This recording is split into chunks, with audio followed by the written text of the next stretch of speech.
Hello guys, मैं engineer राजकुमार आप लोग को बहुत बहुत स्वागत करता हूं इस यूट्यूब चैनल पर। यहां पर आप लोगों के लिए जो RRB NTPC group D other exams की तैयारी कर रहे हैं उनके लिए यहां पर आप रसायन विज्ञान के कुछ रसायन विज्ञान के इम्पोर्टेंट क्वेश्चन है जो आप लोग इसको ज़रूर से ज़रूर देखिएगा और इस वीडियो को स्किप मत कीजिएगा, इसको अंत तक ज़रूर देखिएगा। ठीक है, चलते हैं हम लोग क्वेश्चन की ओर। और ये सभी थियोरेटिकल है, माने एक तरह से थ्योरी है। ठीक है ना, आपको ऑब्जेक्टिव क्वेश्चन भी दिया जाएगा और दिया गया है तो आप उसको प्लेलिस्ट में जाकर देख सकते हैं। फिजिक्स केमिस्ट्री बायो का भी था, ठीक है ना, और कुछ जीके जीएस के भी कुछ इंपॉर्टेंट क्वेश्चन आप उसको भी जाके देख लीजिएगा। ठीक है ना, ये थ्योरेटिकल है आपको, तो ये बेसिक टाइप के रहेगा, तो आप लोग के वेरी वेरी इंपॉर्टेंट है। ठीक है ना, चलते हैं। देखिए, कहता है यहाँ पर पदार्थ एवं उसकी प्रकृति। चलिए, पदार्थ किसे कहते हैं? कहता है उस वस्तु को कहा जाता है जिसमें कुछ आयतन तथा द्रव्यमान हो। पदार्थ की 3 भौतिक अवस्थाएं होती है, ठोस, द्रव और गैस। ठोस को सॉलिड, लिक्विड और गैस बोलते हैं। ठीक है, नेक्स्ट चलिए। ठोस क्या है? ये पूर्ण रूप से असंपीड्य, निश्चित आकार तथा आयतन के होते हैं।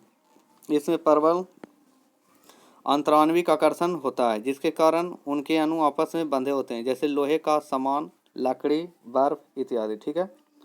ठोस 2 प्रकार के होते हैं, क्रिस्टलीय और अक्रिस्टलीय। अधिकतर ठोस क्रिस्टलीय होते हैं। कुछ ऐसे ठोस होते हैं जिनकी कोई आकृति नहीं होती है, जैसे स्टार्च, ये अक्रिस्टलीय ठोस कहलाते हैं। तो ये सब इंपॉर्टेंट चीज़ है, आप उसको याद रखिएगा। स्टार्च हो जाएगा, यह अक्रिस्टलीय ठोस है। क्रिस्टलीय ठोस का एक निश्चित गलनांक होता है, किंतु अक्रिस्टलीय ठोस का कोई निश्चित गलनांक नहीं होता है। क्रिस्टलीय का एक निश्चित गलनांक होता है, अक्रिस्टलीय का कोई निश्चित गलनांक नहीं होता है। आणविक बलों के आधार पर क्रिस्टलीय ठोस के निम्न प्रकार हैं: आयनिक, आणविक, सहसंयोजक एवं धात्विक। कौन कौन है? आयनिक हो जाएगा, आणविक हो जाएगा, सहसंयोजक होगा एवं धात्विक। सोडियम क्लोराइड व अन्य लवण, धातु ऑक्साइड, धातु सल्फाइड आदि आयनिक ठोस कहलाते हैं। आयोडीन, गंधक, फास्फोरस आदि आणविक ठोस कहलाते हैं। ठीक है। वह ताप जिस पर कोई ठोस द्रव अवस्था में परिवर्तित हो जाता है उसे कहते हैं गलनांक। बर्फ का गलनांक 0 डिग्री सेल्सियस होता है। चलिए, ठीक है, नेक्स्ट चलते हैं। कहता है यहाँ पर द्रव का आकार अनिश्चित तथा आयतन निश्चित होता है। ये जिस पात्र में रखे जाते हैं उसी का आकार ग्रहण कर लेती है, जैसे पानी, दूध, ग्लिसरीन आदि। वह ताप जिस पर किसी द्रव का वाष्प दाब वायुमंडलीय दाब के बराबर हो जाता है उसे क्वथनांक कहते हैं, उस वस्तु का क्वथनांक कहते हैं। वह ताप जिस पर किसी द्रव का वाष्प दाब वायुमंडलीय दाब के बराबर हो जाता है उसे उस वस्तु का क्वथनांक कहा जाता है। सामान्य परिस्थिति में जल का क्वथनांक 100 डिग्री सेल्सियस होता है। ठीक है। अब कहता है गैस। गैस का आयतन और आकार दोनों अनिश्चित होता है, जिससे वह उसी पात्र का आयतन और आकार ग्रहण कर लेता है जिसमें उसे रखा जाता है। पदार्थ की चौथी अवस्था भी होती है जिसे प्लाज्मा कहा जाता है।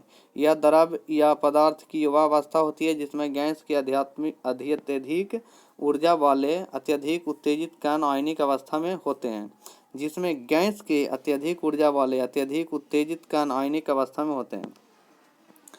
कहता है जल, गंधक, फास्फोरस जैसे पदार्थ तीनों अवस्थाओं में मिलते हैं तथा कपूर, नवसादर, आयोडीन ऐसे पदार्थ हैं जो ठोस से सीधे गैस अवस्था में परिवर्तित हो जाते हैं। उधर पातन की क्रिया किसमें होती है? कपूर हो गया, नवसादर हो गया, आयोडीन ऐसे पदार्थ में। ठीक है। पदार्थ की 5वीं अवस्था बोस-आइंस्टीन यानी कंडेंसेट कहलाती है। बोस-आइंस्टीन कंडेंसेट कहलाती है। ठीक है ना। बोस और आइंस्टीन 2 वैज्ञानिक थे, ये दोनों ने मिलकर ही इस 5वीं अवस्था को पता लगाया थे। ठीक है ना, इस तरह से बोस-आइंस्टीन नाम रखा गया। तत्व कहता है समान प्रकार के परमाणु से बने शुद्ध पदार्थ को तत्व कहते हैं, जैसे सोना, चांदी, तांबा, लोहा आदि। तत्व भी 2 प्रकार के होते हैं, धातु और अधातु। ठीक है, नेक्स्ट चलते हैं। कहता है धातु किसे कहते हैं? प्रकृति में पारे को छोड़कर, प्रकृति में पारे को छोड़कर यानी पारा को Hg बोलते हैं, को छोड़कर लगभग सभी धातु ठोस अवस्था में पाई जाती है। पारा एक ऐसी धातु है, पारा एक धातु है जो कि द्रव्यमान अवस्था में पाई जाती है। धातुओं के समान गुण होते हैं, चालकता, तन्यता, आघातवर्धनीयता, सुघट्यता आदि। अम्लों से क्रिया करके यह हाइड्रोजन गैस विस्थापित करती है। विभिन्न धातु को परस्पर मिलाने से बनने वाली धातु को मिश्र धातु कहते हैं। अधातु, धातुओं के विपरीत गुणों वाले तत्वों को अधातु कहते हैं। ये भंगुर होते हैं। ये ठोस, द्रव व गैस तीनों अवस्थाओं में पाई जाती है। सामान्यतः ये विद्युत के कुचालक होते हैं। ठीक है, तथा इनका गलनांक धातु से कम होता है। उपधातु वे तत्व जो धातु एवं उपधातु के बीच के गुण रखते हैं उपधातु कहलाते हैं, जैसे जर्मेनियम, आर्सेनिक, एंटीमनी आदि। ठीक है, आगे बढ़िए। कहता मानव शरीर में विभिन्न तत्वों की औसत मात्रा क्या है। जैसे तत्व हो गया तो कुछ ऑक्सीजन है तो मानव शरीर में 65% होता है। कार्बन की मात्रा 18% होती है। हाइड्रोजन की मात्रा 10% होती है। नाइट्रोजन की मात्रा 3% होती है। कैल्शियम की मात्रा 2% होती है। फास्फोरस की 1% होती है। पोटेशियम के 0.35% होती है। सल्फर 0.25% होती है। सोडियम 0.15% होती है। क्लोरीन 0.15% होती है। मैग्नीशियम 0.05% होती है। लोहा 0.4% और अन्य हो गया 0.46% होता है। ठीक है, तत्वों के विशिष्ट गुण। कठोरता, विभिन्न पदार्थ एक दूसरे की तुलना में कम या अधिक कठोर होते हैं। कठोरता की माप मोह या स्केल द्वारा की जाती है। सर्वाधिक कठोर पदार्थ हीरा है। मोह या स्केल पर इसकी कठोरता 10 है। ठीक है, नेक्स्ट चलते हैं। आघात वर्धनीयता क्या है। कुछ ठोस पदार्थ पीटने पर टूटने के स्थान पर पतली चादर के रूप में परिवर्तित हो जाते हैं। ठोसों में पाए जाने वाले इस गुण को आघात वर्धनीयता कहते हैं। जैसे सोना, चांदी, तांबा आदि। सोना सर्वाधिक आघात वर्धनीय धातु है। ये सबसे पीट पीट कर उसको पतला पत्थर की तरह बना सकते हैं। ठीक है, तन्यता, कुछ पदार्थों में ऐसे गुण पाए जाते हैं जिनसे पतले तार बनाए जाते हैं। पदार्थ के इस गुण को तन्यता माने खींच कर उसे तार बनाया जा सकता है। ठीक है, जैसे तांबा का तार बनाया जाता है तो ये भी हो गया। प्रत्यास्था पदार्थ, एल्युमिनियम का तार भी। प्रत्यास्था पदार्थों के वे गुण जिसके द्वारा वे लगाए गए विरूपक बल का विरोध कर पुनः अपनी स्वाभाविक अवस्था को प्राप्त कर लेता है। प्रत्यास्था कहलाता है। जैसे रबड़ हो गया, जैसे मान लीजिए कोई चीज़ है, अब उसको खींच दिया, अब फिर छोड़ने पर वो अपने स्थान पर आ जाती है, उसको इलास्टिसिटी यानी प्रत्यास्था, इस गुण को प्रत्यास्था कहते हैं। ठीक है, लचीलापन पदार्थ का वह गुण जिसके कारण पदार्थ पुनः अपनी स्वाभाविक स्थिति में नहीं आ पाते हैं, लचीलापन कहलाता है। ठीक है, जैसे मान लीजिए कोई लचीला है तो उसको मोड़ दिया तो मुड़ा ही रहेगा। ठीक है, तो इस तरह से। भंगुरता, कुछ ठोस पदार्थ हथौड़े से पीटने पर छोटे छोटे टुकड़े में परिवर्तित हो जाते हैं। पदार्थों के इस गुण को भंगुरता कहते हैं। कुछ ऐसा पदार्थ होता है जिसको माने किसी लोहा या हथौड़ी से माने उसको पीटा तो चूर चूर हो जाता है। ठीक है,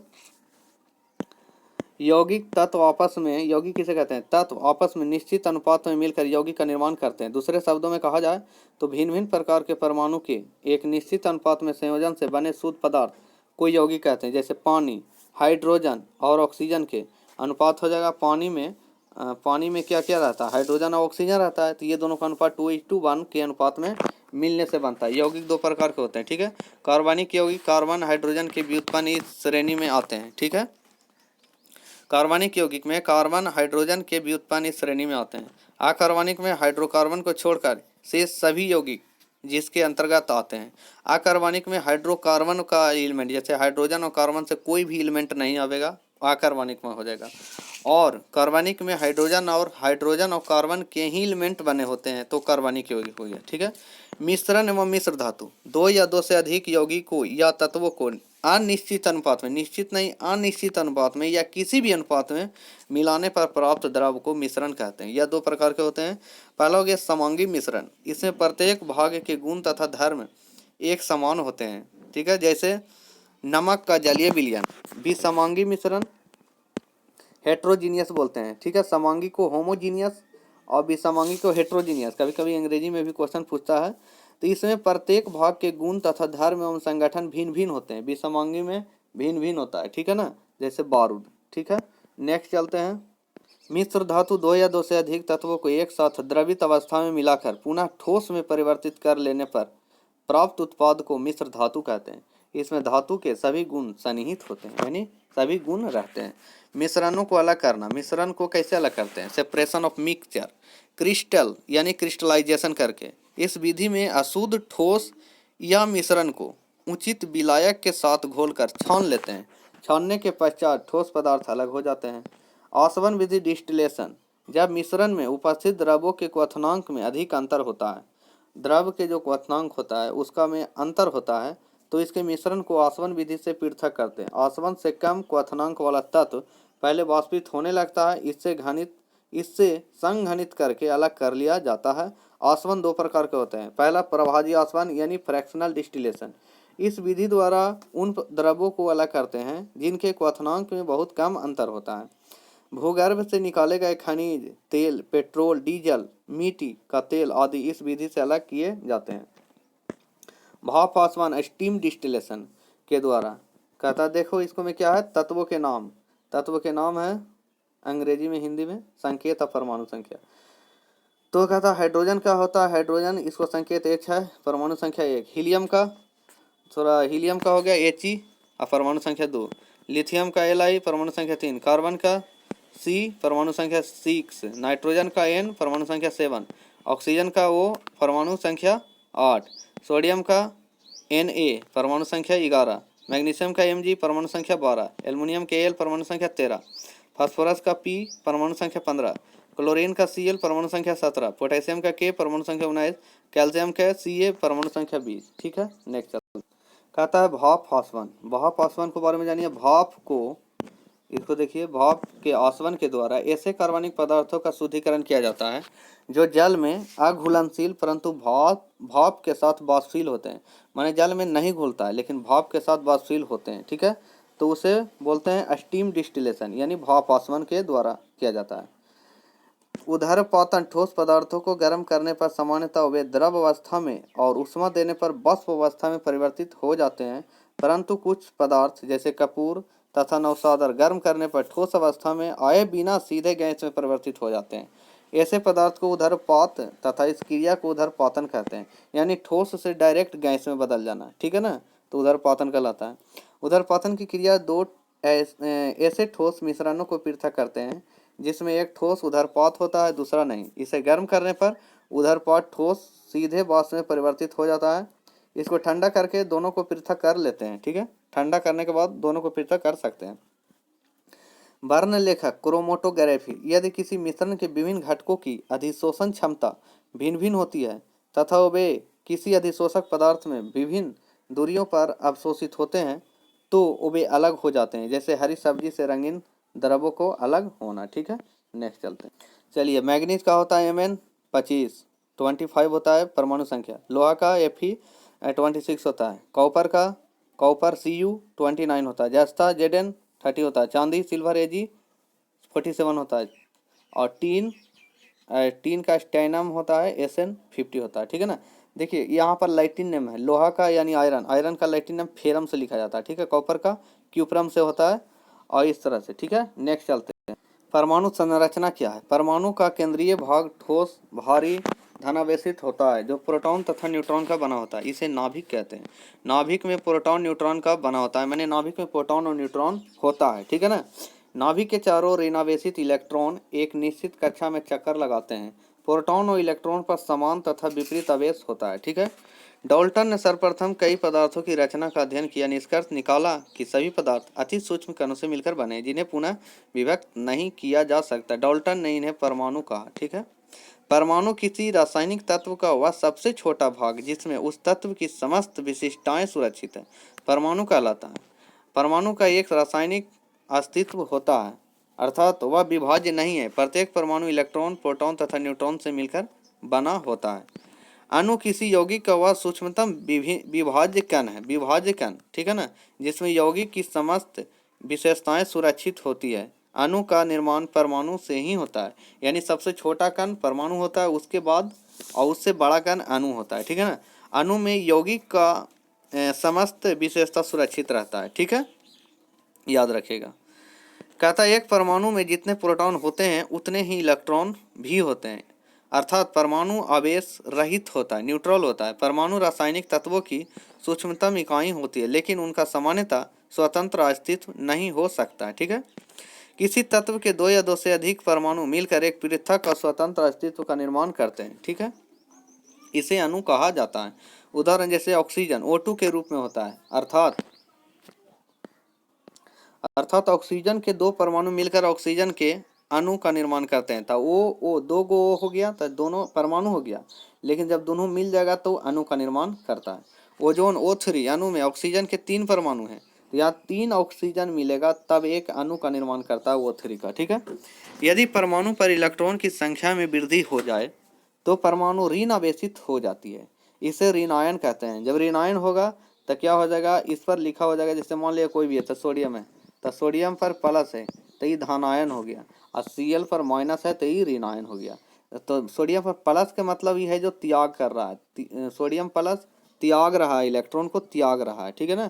लेकिन क्लोरीन इलेक्ट्रॉन को ले रहा है, ठीक है, माने एक्सेप्ट कर रहा है, ठीक है। नेक्स्ट चलते हैं, ठीक है, आगे बढ़ते हैं।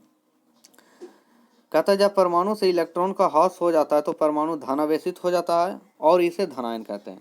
जैसे H प्लस हो गया, तो H प्लस हाइड्रोजन पर जैसे ही कोई आयन या प्लस हो या माइनस हो तो आयन में परिवर्तित हो जाता है, ठीक है ना।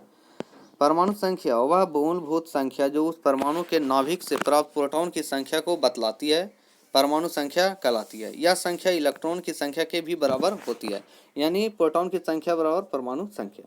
जैसे ऑक्सीजन का परमाणु क्रमांक 8 है, अर्थात ऑक्सीजन के नाभिक में 8 प्रोटॉन है। परमाणु भार परमाणु के नाभिक में उपस्थित प्रोटॉन तथा न्यूट्रॉन की संख्या का योग परमाणु भार कहलाता है, यानी proton plus neutron equal to परमाणु भार, एटॉमिक वेट, ठीक है। परमाणु के मूल कण, परमाणु में 3 मूल कण होते हैं। परमाणु के मूल कण 3 हैं, प्रोटॉन, न्यूट्रॉन और इलेक्ट्रॉन। किसी परमाणु के संगठन में अस्थायी या अस्थायी कणों की संख्या अब लगभग 30 तक पहुंच गई है।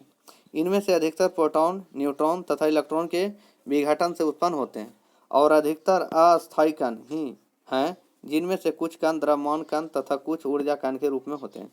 इलेक्ट्रॉन अति सूक्ष्म ऋणावेशित कण होते हैं तथा परमाणु के नाभिक के चारों ओर चक्कर लगाते हैं। इसकी खोज 1897 में जे टॉमसन ने किया था। इलेक्ट्रॉन की खोज किसने किया था? जे टॉमसन।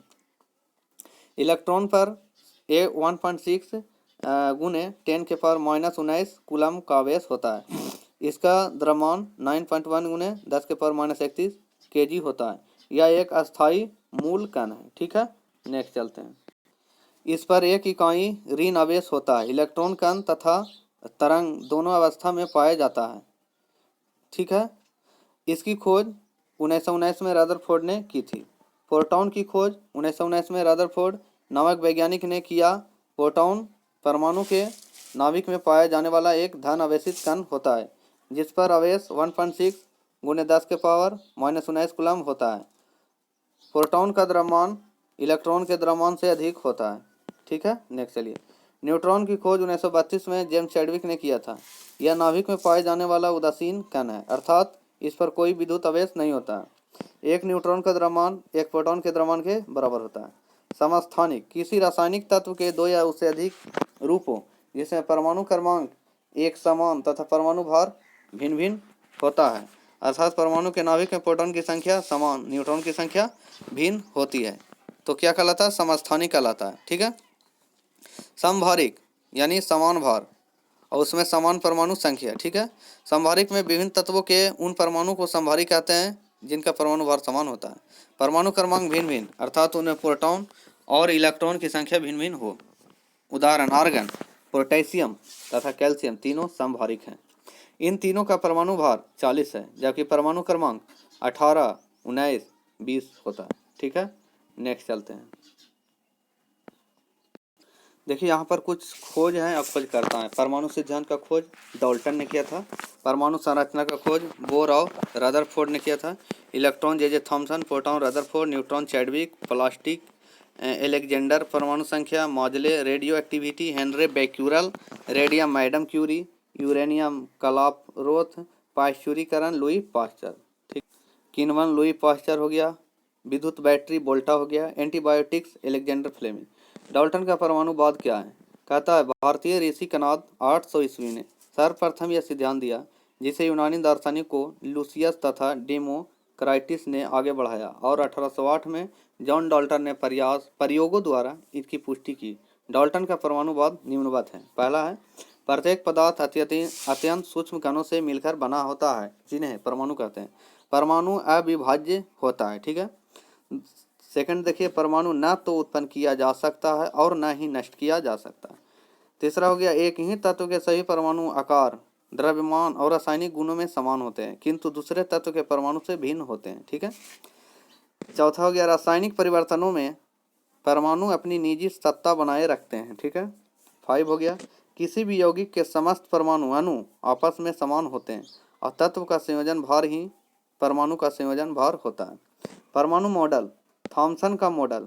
1903 में सर्वप्रथम थॉमसन ने परमाणु मॉडल प्रस्तुत किया, जिसके अनुसार परमाणु ठोस गोलाकार आकृति के समान हैं, जिसमें धनावेशित तथा ऋणावेशित कण समान रूप से वितरित रहते हैं। परमाणु का द्रव्यमान परमाणु के चारों ओर असमान रूप से फैला रहता है।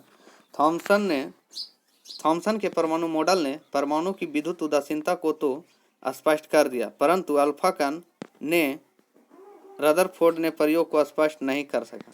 रदरफोर्ड का मॉडल। रदरफोर्ड ने 1911 ईस्वी में अल्फा कणों के प्रकीर्णन प्रयोग से प्राप्त निष्कर्षों से परमाणु मॉडल प्रस्तुत किया। इसके अनुसार पहला, परमाणु अति सूक्ष्म गोलाकार विद्युत उदासीन कण है जो धनावेशित नाभिक और इसके बाहरी भाग जिसमें इलेक्ट्रॉन रहते हैं से बना है। परमाणु का कुल धनावेश और लगभग समस्त द्रव्यमान केंद्र में संचित रहता है, जिसे नाभिक कहते हैं। नेक्स्ट चलते हैं। थर्ड नंबर, परमाणु में इलेक्ट्रॉन नाभिक के चारों ओर घूमते रहते हैं। परमाणु में इलेक्ट्रॉन की संख्या परमाणु नाभिक पर स्थित धनावेशों की संख्या के बराबर होती है, इसलिए परमाणु उदासीन होते हैं। इलेक्ट्रॉनों पर नाभिक आकर्षण बल आरोपित करता है। इलेक्ट्रॉनों के परिक्रमण से उत्पन्न अपकेंद्रण बल नाभिक के आकर्षण बल को संतुलित करता है, इससे इलेक्ट्रॉन नाभिक में नहीं गिरता है। नील्स बोर का मॉडल क्या है? नील्स बोर ने 1913 ईस्वी में रदरफोर्ड के दोष को दूर कर नया मॉडल क्वांटम सिद्धांत मॉडल दिया। नील्स बोर मॉडल के बारे में हाइड्रोजन स्पेक्ट्रम की व्याख्या कर क्वांटम मैकेनिकल मॉडल प्रस्तुत किया गया, जिसके अनुसार परमाणु के केंद्र में पहला हो गया, परमाणु के केंद्र में एक नाभिक होता है जहां प्रोटॉन न्यूट्रॉन स्थित होते हैं। नाभिक का आकार बहुत छोटा होता है। इलेक्ट्रॉन नाभिक के चारों ओर एक निश्चित गोलाकार पथ में चक्कर लगाते रहते हैं, जिन्हें ऊर्जा स्तर कहते हैं। नाभिक व इलेक्ट्रॉन के बीच में एक आकर्षण बल कार्य करता है जो इलेक्ट्रॉन के अभिकेंद्रीय बल के बराबर होता है। कहता तीसरा, प्रत्येक ऊर्जा स्तर की एक निश्चित ऊर्जा होती है। ऊर्जा स्तरों को हम लोग KLMN यानी 1 2 3 4 कहते हैं। ठीक है। जब एक इलेक्ट्रॉन उच्च ऊर्जा स्तर से निम्न ऊर्जा स्तर में आता है तो निम्न ऊर्जा स्तर से उच्च ऊर्जा स्तर में जाता है तो इसमें ऊर्जा परिवर्तन होता है। निम्न कक्षा से उच्च में जाने पर ऊर्जा का अवशोषण होता है तथा उच्च से निम्न में जाने पर ऊर्जा का उत्सर्जन होता है।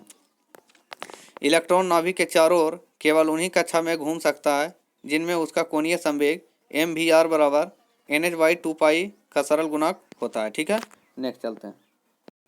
नाभिक के चारों ओर इलेक्ट्रॉन तीव्र गति से परिक्रमा करते हैं। इस कारण नाभिक के आसपास ऋणात्मक विद्युत आवेश का एक धुंधला बादल सा बन जाता है, जिन्हें इलेक्ट्रॉन मेघ कहते हैं। इलेक्ट्रॉन मेघ में ही इलेक्ट्रॉन के पाए जाने की प्रायिकता अधिक होती है। ठीक है। अफबाउ नियम क्या है? अफबाउ जर्मन भाषा का शब्द है जिसका अभिप्राय बनाना या रचना करना है। तत्वों के इलेक्ट्रॉनिक विन्यास बनाने का नियम कहलाता है। इस नियम के अनुसार किसी भी परमाणु में उपस्थित विभिन्न कक्षकों में इलेक्ट्रॉन ऊर्जा के बढ़ते क्रम में प्रवेश करते हैं। इलेक्ट्रॉन सर्वप्रथम 1s कक्षा में प्रवेश करते हैं और जब 1s कक्षा पूर्ण हो जाता है तो इलेक्ट्रॉन 2s कक्षा में प्रवेश करते हैं। जब 2s कक्षा भी पूर्ण हो जाता है तो इलेक्ट्रॉन 2p कक्षा में प्रवेश करते हैं। इस प्रकार इलेक्ट्रॉन ऊर्जा के बढ़ते हुए क्रम में रिक्त कक्षा में प्रवेश करते हैं। ठीक है। पॉली का अपवर्जन नियम। इसके अनुसार किसी परमाणु के किसी भी दो इलेक्ट्रॉन के लिए चारों क्वांटम संख्याओं का मान एक समान नहीं हो सकता। यदि किसी पर बाकी तीनों क्वांटम संख्या का मान समान हो भी जाए फिर भी स्पिन क्वांटम संख्या का मान या तो +1/2 या -1/2 समान नहीं हो सकता। ठीक है। हुंड्स का नियम क्या है? इसके अनुसार किसी भी कक्षा में इलेक्ट्रॉन इस प्रकार भरते हैं कि अधिक हो, अर्थात किसी भी कक्षा के उपकोषों में इलेक्ट्रॉन सर्वप्रथम एक एक करके जाते हैं तथा बाद में युग्म बनाते हैं। वे परमाणु जिनमें इलेक्ट्रॉन अयुग्मित रहते हैं वे पराचुंबकीय तथा वे परमाणु जिनमें इलेक्ट्रॉन युग्मित रहते हैं अनुचुंबकीय। जैसे युग्म जो बना लिया तो पराचुंबकीय हो अनुचुंबकीय हो गया और युग्म नहीं बनाया तो पराचुंबकीय हो गया। ठीक है। किसी धातु की सतह को प्रकाश के समक्ष रखने पर होने वाला इलेक्ट्रॉन का उत्सर्जन प्रकाश विद्युत प्रभाव कहलाता है। उत्सर्जित इलेक्ट्रॉनों को फोटो इलेक्ट्रॉन कहते हैं। वह न्यूनतम विभव जिस पर फोटो विद्युत धारा शून्य हो जाती है प्रतिरोधक विभव कहलाती है। नेक्स्ट चलते हैं। तत्वों का अवर्त वर्गीकरण, उसको पढ़िए। किसी मौलिक गुण को आधार बनाकर की गई पदार्थों की ऐसी व्यवस्था जिसमें निश्चित अंतराल के बाद निश्चित अंतराल के बाद समान गुण वाले पदार्थ पुनः उपस्थित हो आवर्ती वर्गीकरण कहलाता है। किसी मौलिक गुण को आधार बनाकर की गई पदार्थों की ऐसी व्यवस्था जिसमें निश्चित अंतराल के बाद समान गुण वाले पदार्थ पुनः उपस्थित हो जाते हैं आवर्ती वर्गीकरण कहलाता है। सर्वप्रथम जर्मन रसायन शास्त्री लॉथर मेयर ने 1960 में तत्वों को उनके परमाणु आयतन के आधार पर वर्गीकृत किया। तत्वों का पहली बार आवर्त वर्गीकरण रूस के वैज्ञानिक मेंडलीफ ने किया। कहता है आवर्त वर्गीकरण में क्षैतिज स्तंभ को आवर्त तथा ऊर्ध्व स्तंभ को समूह या वर्ग कहा जाता है। मेंडलीफ का आवर्त नियम 19वीं शताब्दी के मध्य में महान रूसी वैज्ञानिक डी.आई. मेंडलीफ ने तत्वों तथा उनके यौगिकों के तुलनात्मक अध्ययन से एक नियम प्रस्तुत किया जिन्हें मेंडलीफ का आवर्त नियम कहते हैं। इस नियम के अनुसार तत्वों के गुण उनके परमाणु भारों के आवर्त फलन होते हैं। ठीक है, हुंड्स का रूप में। ठीक है, हुंड्स के रूल में है तत्वों के गुण उनके परमाणु भारों के आवर्त फलन होते हैं। इस नियम का तात्पर्य है कि तत्वों को उनके परमाणु भार के बढ़ते हुए क्रम से व्यवस्थित करने पर एक नियमित अंतर से भौतिक व रासायनिक गुणों की पुनरावृत्ति होती है। किंतु आधुनिक खोजों से ज्ञात हुआ है कि तत्वों का मूल लक्षण परमाणु भार न होकर परमाणु क्रमांक है। ठीक है, इस आधार पर मोसले ने आधुनिक आवर्त नियम प्रस्तुत किया जिसके अनुसार तत्वों के गुण उनके परमाणु क्रमांकों के आवर्ती फलन होते हैं। मोसले के अनुसार तत्वों के गुण उनके परमाणु क्रमांकों के आवर्ती फलन होते हैं। परमाणु क्रमांक 1 से 118 तक के तत्व की खोज हो चुकी है। 113, 115, 117 परमाणु क्रमांक वाले तत्वों की पहचान अविशेष है। आधुनिक आवर्त सारणी क्या है? इसमें 18 वर्ग और 7 आवर्त होते हैं। वेरी इंपॉर्टेंट है, इसमें 18 वर्ग और 7 आवर्त होते हैं, जिनमें से पहले, दूसरे व तीसरे आवर्त को लघु आवर्त कहते हैं तथा चौथे, पांचवें, छठे आवर्त को दीर्घ आवर्त कहते हैं। मतलब 1, 2, 3 आवर्त होगा लघु आवर्त कहलाएगा और 4, 5, 6 होगा तो दीर्घ आवर्त कहलाता है। 7वां आवर्त अधूरा है। ठीक है, नेक्स्ट चलते हैं। तत्वों के धातुओं तथा धातु में बांटा जा सकता है। ज्ञात तत्वों में 75% से अधिक धातुएं हैं, वे आवर्त सारणी के बाईं ओर हैं। अधातुएं आवर्त सारणी के दाईं ओर उसके शीर्ष पर हैं। ठीक है, कुछ तत्व धातुओं तथा धातुओं दोनों के लक्षण दर्शाते हैं, उन्हें अर्ध धातु कहते हैं। सेमी मेटल या उपधातु मेटलॉइड कहते हैं। इसके उदाहरण है जर्मेनियम, सिलिकॉन और सेनिक। आवर्तों की विशेषताएं। संयोजी इलेक्ट्रॉन। किसी आवर्त में बाएं से दाएं जाने पर संयोजी इलेक्ट्रॉन की संख्या 1 से बढ़कर 8 तक हो जाती है। बाह्यतम कक्षा के इलेक्ट्रॉन को संयोजी इलेक्ट्रॉन कहते हैं। 1 से बढ़कर 8 हो जाती है कब? जब आवर्त में बाएं से दाएं जाएंगे। ठीक है ना, LHS से RHS में जाएंगे। ठीक है, चलिए। परमाणु का आकार, साइज। किसी आवर्त में बाएं से दाएं जाने पर परमाणु का आकार घटता है। बाएं से दाएं जाने पर परमाणु का आकार घटता है। ठीक है। धात्विक गुण। किसी आवर्त में बाएं से दाएं जाने पर तत्व का धात्विक गुण घटता है। ठीक है। संयोजकता। आवर्त में बाएं से दाएं जाने पर पहले संयोजकता 1 से 4 तक बढ़ती है और फिर घटकर 0 हो जाती है। ठीक है, याद रखिएगा। आयनन विभव। किसी तत्व का आयनन विभव आवर्त में बाएं से दाएं जाने पर बढ़ता है। किसी तत्व का आयनन विभव वह न्यूनतम ऊर्जा है जो उस तत्व के एक गैसीय परमाणु के बाह्यतम कक्षा से एक इलेक्ट्रॉन को हटाने के लिए आवश्यक होती है। इलेक्ट्रॉन बंधुता। किसी आवर्त में बाएं से दाएं जाने पर इलेक्ट्रॉन बंधुता का मान बढ़ता है। इलेक्ट्रॉन बंधुता किसी गैसीय परमाणु के बाह्यतम कक्षा में इलेक्ट्रॉन को प्रविष्ट कराने से मुक्त होने वाली ऊर्जा है। 18वें वर्ग में यह 0 हो जाता है। वैद्युत ऋणात्मकता। किसी आवर्त में बाएं से दाएं जाने पर तत्व की वैद्युत ऋणात्मकता बढ़ती है। किसी तत्व के परमाणु की वह क्षमता जिसके सहारे वह साझे के इलेक्ट्रॉन जोड़ी को अपनी ओर खींचता है, उस तत्व की वैद्युत ऋणात्मकता कहते हैं। ठीक है, नेक्स्ट चलते हैं। वर्ग क्या है? आवर्त सारणी में पहले 9 वर्ग थे, जिनमें से 0 एवं 8वें वर्ग को छोड़कर सभी वर्ग 2 उपवर्गों ए तथा बी में विभाजित हैं। IUPAC ने इस वर्गों की संख्या में उपवर्गों की संख्या को मिलाकर अब वर्गों की संख्या 18 कर दी। ठीक है। वर्ग की विशेषताएं। किसी एक वर्ग के सभी तत्वों में संयोजी इलेक्ट्रॉन की संख्या समान होती है। एक वर्ग के सभी तत्वों की संयोजकता समान होती है। किसी वर्ग में ऊपर से नीचे आने पर परमाणु का आकार बढ़ता है। किसी वर्ग में ऊपर से नीचे आने पर तत्व की धात्विक गुणों में वृद्धि होती है। नेक्स्ट चलते हैं। किसी वर्ग में ऊपर से नीचे आने पर तत्व के आयनन विभव का मान घटता है। किसी वर्ग में ऊपर से नीचे आने पर तत्व की इलेक्ट्रॉन बंधुता घटती है। किसी वर्ग में ऊपर से नीचे आने पर वैद्युत ऋणात्मकता घटती है। इलेक्ट्रॉन बंधुता। उदासीन परमाणु जब एक इलेक्ट्रॉन ग्रहण करता है तो उससे जो ऊर्जा उत्पन्न होती है उसे इलेक्ट्रॉन बंधुता कहते हैं। अधिक इलेक्ट्रॉन बंधुता क्लोरीन की होती है। वर्ग 7A के तत्व की इलेक्ट्रॉन बनता उच्च होती है। ठीक है, नेक्स्ट चलते हैं। चलिए यहाँ पर अब गैसों का आचरण है। देखिए क्या कहता है, 1738 में डेनियल बर्नौली ने हाइड्रोडायनामिका में गैस के अनुगति सिद्धांत का नियम दिया तथा इसकी पुष्टि जेम्स क्लर्क मैक्सवेल यानी रुडोल्फ क्लॉसिस एवं क्रोनिंग ने किया। बर्नौली के अनुसार सभी गैसें छोटे छोटे कणों से बनी होती है। इन कणों को उन्होंने अणु नाम दिया। गैस के प्रत्येक अणु एक समान होते हैं और सभी दिशा में गतिशील होते हैं।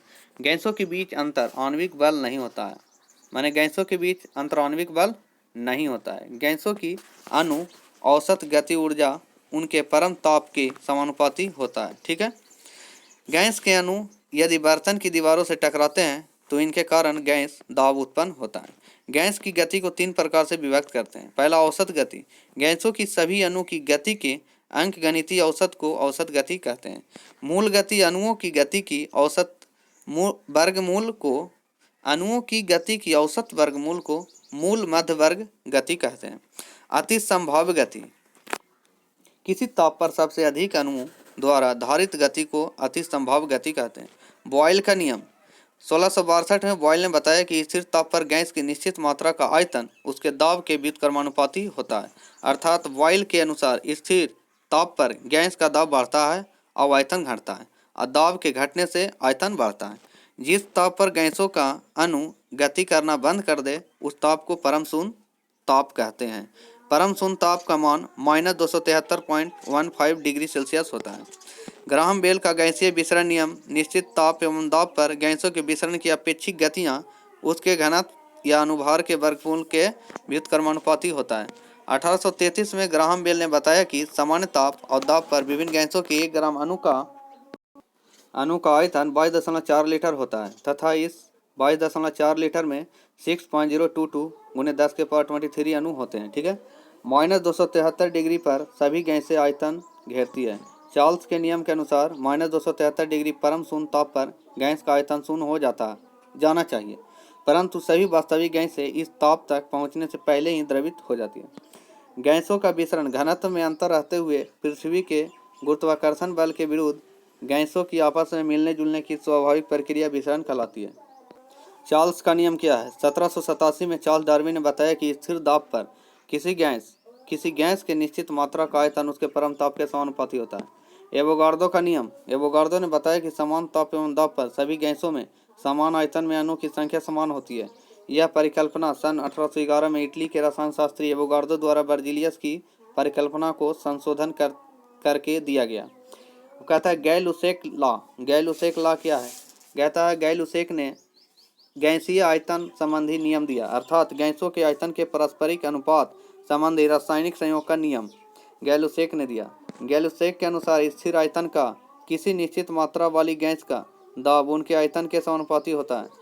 स्थिर ताप और दाब गैसों के मिश्रण की गतियाँ उनके घनत्व के वर्गमूल के व्युत्क्रमानुपाती होता है। गैसों का अनुभार उनके दाब का दुगना होता है। ठीक है, स्थिर ताप और दाब गैसों के मिश्रण की गतियाँ उनके घनत्व के वर्गमूल के व्युत्क्रमानुपाती होता है। गैसों का अनुभार उनके दाब का दुगना होता है। डाल्टन का आंशिक दाब का नियम।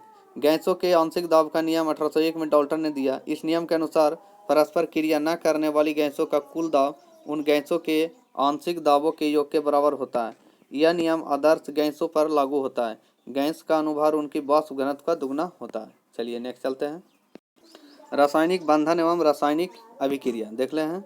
कहता है किसी अणु में उपस्थित अवयवी परमाणुओं को परस्पर बांधकर अणु को विशेष ज्यामितीय आकार में रखने वाले बल को रासायनिक बंध कहा जाता है। इनका निर्माण तत्वों द्वारा अपने बाह्य कक्षा में 8 इलेक्ट्रॉन पूरा करने के लिए किया जाता है। संयोजकता। किसी तत्व के परमाणु के परस्पर संयोजन करने की क्षमता को संयोजकता कहा जाता है। किसी तत्व की संयोजकता उनकी अन्य तत्वों से संयोग करने की क्षमता है और वह हाइड्रोजन के परमाणु की उस संख्या से व्यक्त की जाती है जो उस तत्व के एक परमाणु से संयोग करती है। संयोजकता का अष्टक नियम क्या है? कौशल ने 1916 में अकार्बनिक यौगिक तथा लुईस ने कार्बनिक यौगिकों में रासायनिक बंधों की प्रकृति की व्याख्या के लिए संयोजकता का एक सिद्धांत प्रस्तुत किया, जिसे संयोजकता अष्टक नियम या संयोजकता का इलेक्ट्रॉनिक सिद्धांत कहा जाता है। यह सिद्धांत तत्वों के इलेक्ट्रॉनिक विन्यास पर आधारित है। किसने किया था? कहता है 1916 में कौशल ने और लुईस ने भी किया था। ठीक है, कहता जिन तत्वों के बाह्य कोश में 8 इलेक्ट्रॉन होते हैं वे रासायनिक रूप से अक्रिय होते हैं, क्योंकि अष्टक विन्यास एक अस्थायी व्यवस्था है। ठीक है, कहता हीलियम के अतिरिक्त अन्य सभी अक्रिय गैस तत्वों के बाह्य कोश में 8 इलेक्ट्रॉन होते हैं। ठीक है, अक्रिय गैसों को छोड़कर अन्य जितने भी तत्व हैं उनके परमाणु की बाह्यतम कक्षा अस्थायी होती है। ठीक है, क्योंकि उनमें इलेक्ट्रॉन की संख्या 8 से कम होती है। नेक्स्ट चलते हैं। आयन विद्युत आवेश युक्त परमाणुओं के समूह को आयन कहा जाता है। विद्युत आवेश युक्त परमाणु के समूह को आयन कहते हैं, जैसे sodium ion Na+, chloride ion Cl- होगा। ठीक है, कार्बोनेट आयन CO पर माइनस, मैग्नीशियम Mg पर 2+ इत्यादि। आयन दो प्रकार के होते हैं, धन आयन, ऋण आयन। धन आयन ऐसे आयन जिन पर धन आवेश होते हैं जिसे धन आयन कहते हैं, जैसे सोडियम आयन Na+ और मैग्नीशियम आयन Mg2+। ऋण आयन ऐसा आयन जो ऋण आवेश होता है उसे ऋण आयन कहते हैं, जैसे क्लोराइड आयन Cl- और ऑक्साइड आयन O2 पर माइनस। ठीक है, O पर 2- होता है इत्यादि। रासायनिक बंधन यह दो प्रकार के होते हैं, विद्युत संयोजक बंधन और दूसरा सहसंयोजक बंधन। विद्युत संयोजक या आयनिक बंधन परमाणु के मध्य इलेक्ट्रॉन के हस्तांतरण से जो बंधन बनते हैं उन्हें विद्युत संयोजक बंधक या आयनिक बंधन कहते हैं। ठीक है, सहसंयोजक बंधन क्या है? परमाणु के मध्य इलेक्ट्रॉन युग्मों की साझेदारी से जो बंधन बनते हैं उन्हें सहसंयोजक बंधन कहते हैं। यदि बंधन एक इलेक्ट्रॉन युग्म के कारण होता है तब इनकी एकांकी बंधन कहते हैं तथा सीधी रेखा माइनस द्वारा प्रदर्शित करते हैं। ठीक है, सीधी रेखा डैश के द्वारा होता है, यहाँ माइनस नहीं है, डैश इसको बोलते हैं। ठीक है ना, यदि बंधन 2 इलेक्ट्रॉन युग्म या 3 इलेक्ट्रॉन युग्म द्वारा होता है तो इसे क्रमशः द्विबंधन या त्रिबंधन कहते हैं। दो युग्म रहता है तो द्विबंधन, 3 इलेक्ट्रॉन के साथ रहता है तो त्रिबंधन कहते हैं। द्विबंधन को डबल एरो देते हैं, माने 2 डैश देते हैं, और त्रिबंधन को 3 डैश देते हैं। ठीक है ना, याद रखिए, यहाँ छूट गया। रासायनिक अभिक्रियाएं जब दो पदार्थ किसी दूसरे पदार्थ या स्वयं के साथ क्रिया करके एक से अधिक नए पदार्थ का निर्माण करती है तो यह क्रिया रासायनिक अभिक्रिया कहलाती है। रासायनिक अभिक्रिया को रासायनिक समीकरण द्वारा व्यक्त किया जाता है। रासायनिक अभिक्रिया का सबसे उत्तम उदाहरण जल है, जिसका निर्माण हाइड्रोजन ऑक्सीजन के मिश्रण से होता है, जैसे 2H2+ O2 2H2O बन जाता है। ठीक है, रासायनिक अभिक्रिया के दौरान ऊष्मा, प्रकाश एवं यांत्रिक ऊर्जा का उत्सर्जन भी होता है।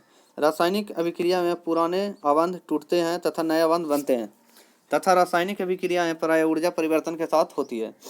वह अभिक्रिया जिनमें ऊर्जा उत्पन्न होती है ऊर्जा एक्सोथर्मिक कहते हैं, ऊर्जा क्षेपी अभिक्रिया कहते हैं, और वह अभिक्रिया जिनमें ऊर्जा देती हैं तो शोषी अभिक्रिया कहलाता है। ठीक है ना, तो ये इंडोथर्मिक हो गया, जिस ऊर्जा का शोषण करता है। भौतिक एवं रासायनिक परिवर्तन ऐसे परिवर्तन जिनमें कोई नया पदार्थ नहीं बनता है भौतिक परिवर्तन कहलाता है, जैसे पदार्थों की भौतिक अवस्था, दशा, आकृति, आकार, आयतन आदि में परिवर्तन भौतिक परिवर्तन है। जैसे जल का जमकर बर्फ बनना, चीनी का जल में विलयन, स्प्रिंग को खींचना। नेक्स्ट, ऐसे परिवर्तन जिनमें नए पदार्थ बन जाते हैं रासायनिक परिवर्तन कहलाते हैं। इस परिवर्तन से मूल पदार्थों का रासायनिक संगठन और इसके अणु संरचना या केवल अणु संरचना बदल जाती है। ठीक है, जैसे दूध से दही का जमना, कागज का जलना, लोहे में जंग लगना। ऊष्माक्षेपी अभिक्रिया, इस अभिक्रिया में ऊर्जा मुक्त होती है, जैसे श्वसन, प्राकृतिक गैस का दहन, वनस्पति पदार्थों का कंपोस्ट में अपघटन। ऊष्मा शोषी अभिक्रिया, इस अभिक्रिया में ऊष्मा का अवशोषण होता है, जैसे पाचन क्रिया। उत्क्रमणीय अभिक्रिया आगे और पीछे दोनों दिशा में होती है तथा किसी भी अवस्था में पूर्णता को प्राप्त नहीं करती है, किंतु अनुकर्मणीय अभिक्रियाएं केवल एक ही दिशा में होती है और पूर्णता को प्राप्त करती हैं। उत्प्रेरक अभिक्रिया में उत्प्रेरक तत्व के कारण अभिक्रिया तीव्र या मंद हो जाती है। रेडॉक्स अभिक्रिया ऑक्सीकरण तथा अवकरण प्रक्रम साथ साथ होती है। ऑक्सीकरण को उपचयन बोलते हैं, अवकरण को अपचयन बोलते हैं। लवण मेटाथिसिस अभिक्रिया में फॉर्मल आवेश परिवर्तित नहीं होती है, इसमें आयनों का परस्पर आदान प्रदान होता है। इसमें जलीय विलयन से अकार्बनिक ऋण आयन यानी NeReO4 को लवण मेटाथिसिस द्वारा कार्बनिक विलय से पृथक किया जाता है, जैसे सोडियम रेनेट का टेट्राब्यूटाइल अमोनियम लवण में रूपांतरण। ठीक है, नेक्स्ट चलते हैं। चलिए, ऑक्सीकरण उपचयन बोलते हैं, अवकरण अपचयन। अब इसके बारे में हम लोग जानते हैं। ऑक्सीकरण विद्युत ऋणात्मक परमाणु या मूलक का अनुपात बढ़ना या धन आवेश का बढ़ना या इलेक्ट्रॉन का त्याग ऑक्सीकरण या उपचयन कहलाता है। इसमें ऑक्सीजन या किसी अन्य विद्युत ऋणात्मक तत्व जैसे फ्लोरीन, क्लोरीन, नाइट्रोजन आदि का संयोग होता है। ठीक है। इसमें हाइड्रोजन या किसी अन्य विद्युत धनात्मक तत्व जैसे sodium Na, magnesium Mg, calcium Ca, copper Cu आदि का पृथक्करण होता है। माने सोडियम हाइड्रोजन का हटना, ठीक है, ऑक्सीजन का जुटना ऑक्सीकरण कहलाता है। इसमें इलेक्ट्रॉन का लाभ अर्थात ऑक्सीकरण संख्या घट जाती है। सॉरी, इसमें इलेक्ट्रॉन का लाभ होता है, माने इलेक्ट्रॉन की संख्या बढ़ती है अर्थात ऑक्सीकरण संख्या घट जाती है। ऑक्सीकारक वे पदार्थ जो अन्य पदार्थों का ऑक्सीकरण कर सकते हैं, जैसे उदाहरण KMnO4, K2, Cr2O7, H2O2, O2, ये सब ऑक्सीकारक पदार्थ हैं। KMnO4, K2, Cr2O7, H2O2, O2 तथा O3 विद्युत ऋणात्मक तत्व हैं, जैसे O2, F2, C2, Br2, ये सब हो गया विद्युत ऋणात्मक तत्व। अपचायक, उपचायक था ऑक्सीकरण, अपचायक हो गया अवकरण। वे पदार्थ जो अन्य पदार्थों का अपचयन कर सकते हैं अर्थात अन्य पदार्थों को इलेक्ट्रॉन देते हैं। विद्युत धनात्मक तत्व अर्थात धातु जैसे lithium, sodium, magnesium ion, zinc तथा एल्युमिनियम हाइड्राइड देने वाले आकर्मक हैं, जैसे NaBH4 तथा LiAlH4 आदि। ठीक है। नेक्स्ट चलते हैं। अवकरण में इसमें इलेक्ट्रॉन की हानि होती है अर्थात ऑक्सीकरण संख्या बढ़ जाती है। ठीक है। अवकरण विद्युत धनात्मक परमाणु या मूलक के अनुपात का बढ़ना या धन आवेश का घट जाना इलेक्ट्रॉन का ग्रहण करना अवकरण या उपचयन कहलाता है। ठीक है ना। रिडक्शन, इसमें हाइड्रोजन या किसी अन्य विद्युत धनात्मक तत्व का संयोग होता है अथवा ऑक्सीजन या किसी अन्य विद्युत ऋणात्मक तत्व का पृथक्करण होता है। ठीक है। ऑक्सीकरण अवस्था यह काल्पनिक आवेश है जो किसी परमाणु से जुड़े सभी तत्व को हटाने पर उस परमाणु पर उपस्थित होता है। ठीक है। इसको संख्या द्वारा प्रदर्शित किया जाता है। यह धनात्मक, ऋणात्मक या शून्य कुछ भी हो सकती है। ऑक्सीकरण संख्या हाइड्रोजन के लिए +1, ऑक्सीजन के लिए -2, परऑक्साइड जिसमें -1 होती है तथा F2O जिसमें +2 होती है को छोड़कर सोडियम और पोटेशियम के लिए +1, मैग्नीशियम, कैल्शियम व स्ट्रोंशियम के लिए +2 होती है।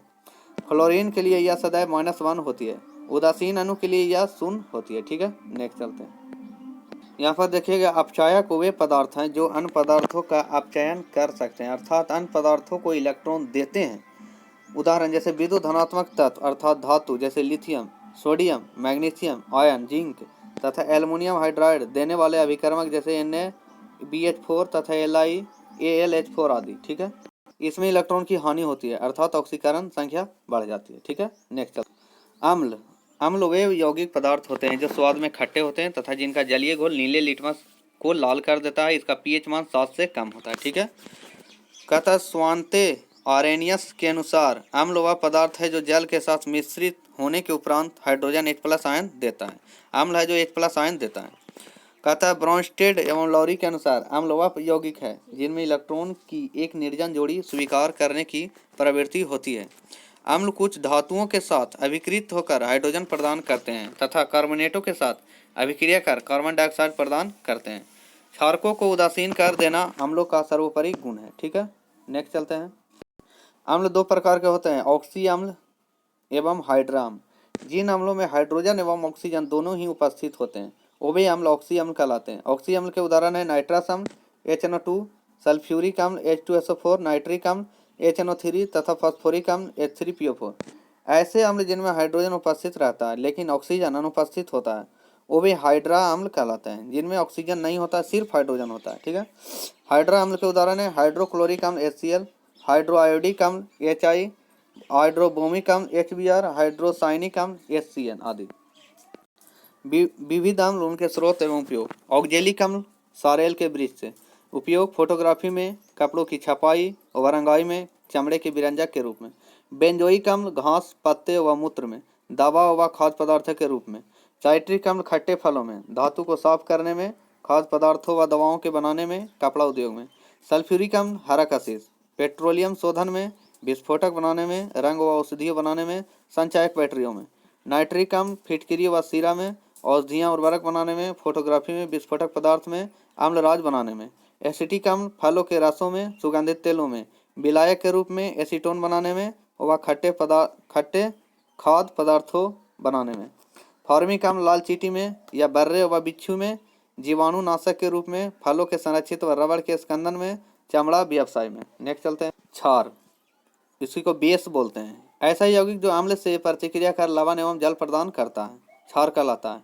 इन्हें जल में मिश्रित करने पर हाइड्रोक्सिल आयन OH प्रदान करता है। ब्रॉन्स्टेड लॉरी के अनुसार वह यौगिक जिनमें प्रोटॉन ग्रहण करने की क्षमता हो, क्षार कहलाता है। लुईस इलेक्ट्रॉनिक के अनुसार वह यौगिक जिनमें इलेक्ट्रॉन की एक निर्जन जोड़ी प्रदान करने की क्षमता होती है, क्षार कहलाता है। क्षार दो प्रकार के होते हैं, जल में विलेय और जल में अविलेय। जल में विलेय यह लाल लिटमस पत्र को नीला कर देता है तथा स्वाद में कड़वा होता है। पोटेशियम हाइड्रोक्साइड KOH उदाहरण में, सोडियम हाइड्रोक्साइड भी NaOH, ये सब उदाहरण है। जल में अविलेय ये अम्ल के साथ प्रतिक्रिया कर लवण एवं जल बनाते हैं, लेकिन क्षार के अन्य गुण प्रदर्शित नहीं करते हैं, जैसे ZnO, CuOH के होल 2, FeO, Fe2O3 आदि। कुछ प्रमुख के उपयोग हैं। कैल्शियम हाइड्रोक्साइड के घरों में चूना पोतने में, गारा एवं प्लास्टर बनाने में, ब्लीचिंग पाउडर बनाने में, चमड़ा के ऊपर का बाल साफ करने में, जल को मृदु बनाने में, अम्ल के जलन पर मरहम पट्टी करने में कैल्शियम हाइड्रोक्साइड का उपयोग होता है, तो याद रखिएगा। कास्टिक सोडा या सोडियम हाइड्रोक्साइड का साबुन बनाने में, caustic soda sodium hydroxide NaOH, इसको कहाँ उपयोग किया जाता है? साबुन बनाने में, पेट्रोलियम साफ करने में, दवा बनाने में, कपड़ा एवं कागज बनाने में, कारखानों को साफ करने में। मिल्क ऑफ मैग्नीशिया या मैग्नीशियम हाइड्रोक्साइड MgOH के होल 2, पेट की अम्लीयता को दूर करने में, ठीक है, पेट की अम्लीयता को दूर करने में। क्षार स्वाद में कड़वे, छूने पर चिपचिपे और फिसलने वाली प्रकृति के होते हैं तथा ये लाल लिटमस पत्र को नीला कर देता है। क्षार के रूप में हम लोग यूज करते हैं साबुन, ठीक है। इसके गुण हैं, अम्लों को उदासीन कर देना क्षारों का सर्वोपरि गुण है। क्षार तेल और गंधक को अपने में घुला लेते हैं तथा ये कार्बनिक पदार्थ को नष्ट कर देते हैं, ठीक है। नेक्स्ट चलिए लवण। सॉल्ट, अम्ल एवं क्षार की प्रतिक्रिया के परिणाम स्वरूप लवण एवं जल का निर्माण होता है, ठीक है। लवण के प्रकार, सामान्य लवण, सामान्य लवण का निर्माण किसी अम्लीय अणु से हाइड्रोजन परमाणु के पूर्णतः स्थानांतरण द्वारा होता है, जैसे NaCl आदि। अम्लीय लवण, अम्लीय लवण में एक या एक से अधिक स्थानांतरण योग हाइड्रोजन परमाणु बने रहते हैं, जैसे NaSO4, NaHCO3, NO2HPO4 आदि। भास्मिक अम्ल, जो लवण हाइड्रोक्साइड समूह को अपने साथ रखता है, जैसे MgOHCl, MgOH के होल 2, MgCO3 आदि, यह सब भास्मिक लवण है। क्षारीक लवण, यह एक सामान्य लवण है और इसका निर्माण कमजोर अम्ल व प्रबल क्षार के माध्यम से होता है, जैसे Na2B4O7, Na2C2O4 आदि। द्विक लवण, यह दो समान लवणों से बना होता है तथा जल में घुलकर दो प्रकार के धातुई आयन निर्गत करता है, जैसे पोटास एलम K2SO4Al2SO4 24H2O। मोहर लवण FeSO4 NH4 के whole 2 SO4 6H2O। Potash alum का सूत्र है K2SO4Al2SO4 24H2O। पोटेशियम सल्फेट और एल्युमिनियम सल्फेट और जल, ठीक है। कहता है मोहर लवण में FeSO4 NH4 के होल 2 SO4 और 6H2O। जटिल लवण, यह जटिल आयनों के संयोग से बना होता है, जिसमें केंद्रीय धातुई आयन चारों ओर से उदासीन अणुओं अथवा आयनों से घिरा रहता है। K4FeCN6, K3FeCN6, AgHN3 के होल 2 आदि। पोटेशियम नाइट्रेट का प्रयोग बारूद बनाने में, सोडियम हाइड्रोक्साइड कास्टिक सोडा का प्रयोग अपमार्जक चूर्ण बनाने में तथा सोडियम बाइकार्बोनेट का खाने वाला सोडा का प्रयोग अग्निशामक यंत्रों व पेट की अम्लीयता दूर करने में होता है। नेक्स्ट चलिए। कहता है पीएच मूल। सोरेनसन ने 1909 में एक नए स्केल को परिभाषित किया जिसमें पीएच स्केल कहा जाता है। इसका पूरा नाम पोटेंशियल ऑफ हाइड्रोजन है, ठीक है। सोरेनसन ने खोज किया था 1909 में। पीएच मापी द्वारा 1 से 14 तक का पीएच मान को ज्ञात किया जाता है। पीएच मान 7 से कम होने पर अम्लीय, 7 से ज़्यादा होने पर क्षारीय और 7 होने पर उदासीन हो जाता है। कुछ प्रमुख पीएच है, देखिए। उदासीन जल का पीएच मान 7 होता है। नींबू का 2.2 से 2.4 तक होता है। पेय पदार्थ का 2.0 माने 2 से 4 होता है, ठीक है, याद रखिएगा। सिरका का 2.4 से 3.4, मानव लार का 6.5 से 7.5 होता है, ठीक है। मानव मूत्र का 4.8 से 8.4 होता है। मानव रक्त का 7.4 होता है। आंसू का 7.4 होता है। समुद्री जल 8.5, वर्षा जल 6, दूध का 6.4 से 6.6, चूना जल 10.5, खाने वाला सोडा 8.3, शराब 4, ठीक है।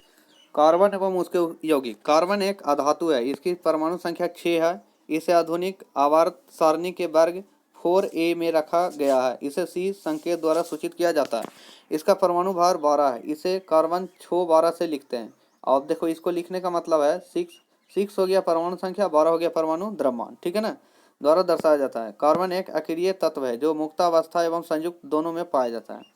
अपर रूपता एलोट्रॉपी, ऐसे पदार्थ जिनके रासायनिक गुण समान एवं भौतिक गुण भिन्न भिन्न हो अपरूप कहलाते हैं। रासायनिक गुण समान होते हैं, भौतिक गुण अलग अलग यानी डिफरेंट हो, और इस घटना को अपरूपता कहते हैं। कार्बन के दो अपरूप हैं, हीरा और ग्रेफाइट। हीरा क्या है? प्रमुख गुण, यह ताप एवं विद्युत का कुचालक है। यह विश्व का सबसे कठोर पदार्थ है। यह किसी भी द्रव में नहीं घुलता है। इस पर अम्ल, क्षार आदि का कोई प्रभाव नहीं पड़ता है। इसके रवे घनाकार होते हैं। इसका अपवर्तनांक 2.417 होता है। अतः पूर्ण परिवर्तन के कारण यह बहुत चमकता है। रेडियम से निकलने वाली एक्स किरणों के पड़ने पर यह रंग प्रदर्शित करता है। कुछ हीरे काले होते हैं जिन्हें बोल्ट कहते हैं। जो काला हीरा को बोल्ट कहते हैं। ग्रेफाइट प्रमुख गुण, यह विद्युत सुचालक होता है। इसका अपेक्षिक घनत्व 2.2 होता है। कागज पर रगड़ने पर यह उस पर काला निशान बना देता है, अतः इसे काला शीशा भी कहते हैं। ग्रेफाइट का उपयोग पेंसिल बनाने में, परमाणु भट्टी में, इलेक्ट्रोड तथा कार्बन आर्क बनाने में किया जाता है। हाइड्रोकार्बन, कार्बन एवं हाइड्रोजन की यौगिक को हाइड्रोकार्बन कहते हैं। हाइड्रोकार्बन का एक प्राकृतिक स्रोत पेट्रोलियम यानी कच्चा तेल है, जिसे प्राकृतिक द्वारा पृथ्वी में कुछ विशेष प्रकार के अवसादी चट्टानों के बीच बने भंडारों में संरक्षित किया गया है। हाइड्रोकार्बन 3 प्रकार के होते हैं। संतृप्त हाइड्रोकार्बन, पहला है संतृप्त हाइड्रोकार्बन। जिस हाइड्रोकार्बन में प्रत्येक कार्बन परमाणु की चारों संयोजकताएं एक संयोजी आबंधों द्वारा संतुष्ट होती है, उसे संतृप्त हाइड्रोकार्बन या एल्केन कहते हैं। एल्केन श्रेणी को समान सूत्र CnH2n+2 द्वारा प्रदर्शित किया जाता है, जहां n किसी अणु में उपस्थित कार्बन परमाणु की संख्या है, जैसे मीथेन, इथेन, प्रोपेन, ब्यूटेन आदि एल्केन के प्रमुख उदाहरण हैं। असंतृप्त हाइड्रोकार्बन, अनसैचुरेटेड हाइड्रोकार्बन। अब देखिए, संतृप्त में एकल बंधन होता है, याद रखिएगा। असंतृप्त में डबल और ट्रिपल होगा। अब यहाँ पर देखिए, वे हाइड्रोकार्बन जिनमें कम से कम दो निकटस्थ कार्बन परमाणु आपस में द्विबंध अथवा त्रिबंध बनाकर अपनी संयोजकता को संतुष्ट करते हैं, असंतृप्त हाइड्रोकार्बन कहलाते हैं। नेक्स्ट चलिए, द्विबंध वाले असंतृप्त हाइड्रोकार्बन को एल्कीन कहते हैं। ये हाइड्रोकार्बन मुख्यतः पेट्रोलियम से भंजन की प्रक्रिया द्वारा प्राप्त किए जाते हैं, जैसे एथीन। एल्कीन में रहेगा तो बोलेंगे एथीन, प्रोपीन और ब्यूटीन, ठीक है, C2H4, ठीक है, और C3H6 ब्यूटीन, C4H8। एल्कीन श्रेणी का सामान्य रासायनिक सूत्र CnH2n होता है। n का मतलब 1 2 3 लिख सकते हैं, ठीक है। इस श्रेणी का पहला सदस्य एथिलीन C2H4 है, ठीक है ना। अगर 1 लिखेंगे तो CH2 हो जाएगा, CH2 हो जाएगा, ठीक है ना। 2 लिखेंगे तो C2H4 लिखेंगे, इसलिए हम लोग 2 से ही चलेंगे, ठीक रहेगा। त्रिबंध वाला असंतृप्त हाइड्रोकार्बन एल्काइन कहलाता है। एल्काइन का सामान्य रासायनिक सूत्र CnH2n-2 होता है। सबसे सरल एल्काइन एसिटिलीन C2H2 अथवा H bond C triple bond C bond H लिख सकते हैं, ठीक है ना। एरोमेटिक हाइड्रोकार्बन, बेंजीन C6H6 सरलतम एरोमेटिक हाइड्रोकार्बन है। इसकी संरचना वलयाकार होती है। समावयवता, जब दो या दो से अधिक यौगिक के अणुसूत्र समान होते हैं परंतु उनके गुण भिन्न भिन्न होते हैं, तब इस विशेष गुणों का समावयवता कहते हैं। और प्राप्त यौगिक एक दूसरे के समावयवी कहलाते हैं। एल्कोहल, वस्तुतः एल्कोहल समजातीय श्रेणी के सदस्य हैं और इनका समान सूत्र CnH2n+1 OH है। सामान्य अल्कोहल अधिकांशतः द्रव है। अल्कोहल सोडियम के साथ अभिक्रिया कर हाइड्रोजन का निर्माण करता है। अल्कोहल आसानी से जलते हैं तथा विद्युत के कुचालक होते हैं। मेथनॉल, इसे मिथाइल अल्कोहल के नाम से भी जाना जाता है। मीथेन जैसे CH4 में एक हाइड्रोजन परमाणु को हाइड्रोक्सिल ग्रुप OH द्वारा प्रतिस्थापित कर मेथनॉल CH3OH की प्राप्ति होती है। वायु की अनुपस्थिति में काष्ठ को गर्म करने पर मेथनॉल एक उत्पाद के रूप में प्राप्त होता है। मेथनॉल विषाक्त होता है और एथेनॉल में मिलाकर इससे स्प्रिट बनाई जाती है। इसका उपयोग विलायक, परफ्यूम तथा कृत्रिम रेशा बनाने में किया जाता है, ठीक है। मेथनॉल विषाक्त होता है, एथेनॉल में मिलाकर इसे स्प्रिट बनाई जाती है। इसका उपयोग विलायक, परफ्यूम, कृत्रिम रेशा बनाने में किया जाता है, ठीक है, याद रखिएगा मेथनॉल का। एथेनॉल इथेन C2H6 के एक हाइड्रोजन को हाइड्रोक्सिल द्वारा प्रतिस्थापित कर एथेनॉल C2H5OH बनाया जाता है। सभी प्रकार के अल्कोहल में एथेनॉल सर्वाधिक उपयोगी होता है। एथेनॉल या ethyl alcohol beer, wine, whisky तथा अन्य शराबों का मुख्य घटक है। इसका उपयोग सिरिंजों को रोगाणु मुक्त करने तथा घावों को सुखाने में होता है। एल्कोहल तथा जल के मिश्रण का हिमांक जल के हिमांक से बहुत कम होता है। कार्बनिक यौगिक कार्बनिक अम्लों का निर्माण एल्कोहल के ऑक्सीकरण द्वारा किया जा सकता है। कार्बनिक अम्लों में कार्बोक्सिलिक अम्ल ग्रुप COOH होता है। ये सभी अम्ल द्रव में रूप में पाए जाते हैं। फिर भी अधिक कार्बन परमाणु वाले अधिकांश अम्ल ठोस अवस्था में पाए जाते हैं तथा वसा अम्लों के नाम से जाने जाते हैं। कार्बनिक अम्लों का उपयोग औषधियाँ, खाद्य पदार्थों, हल्के अम्लों, सुगंधित इत्रों तथा साबुन के निर्माण में होता है। एस्टर ऐसे यौगिक को कहते हैं जिनमें अभिलक्षणीय गुण COO होता है बाउंड। कार्बनिक अम्ल जब सल्फ्यूरिक अम्ल की उपस्थिति में अल्कोहल के साथ प्रतिक्रिया करते हैं तब एस्टर का निर्माण होता है। एस्टरों की गंध फलों के समान होती है और इनका उपयोग शीतल पेय, आइसक्रीम, मिष्ठानों तथा सुगंधित द्रव के निर्माण में होता है। बहुलक एवं बहुलीकरण बहुलक उच्च अनुभार वाले बड़े आकार के अणु हैं जिनका हमारे रोजमर्रा के जीवन में बहुत महत्व है। ये कई छोटे अणु से मिलकर बनते हैं तथा ये रचनात्मक रूप से कई आणविक श्रृंखलाओं के रूप में व्यवस्थित रहते हैं।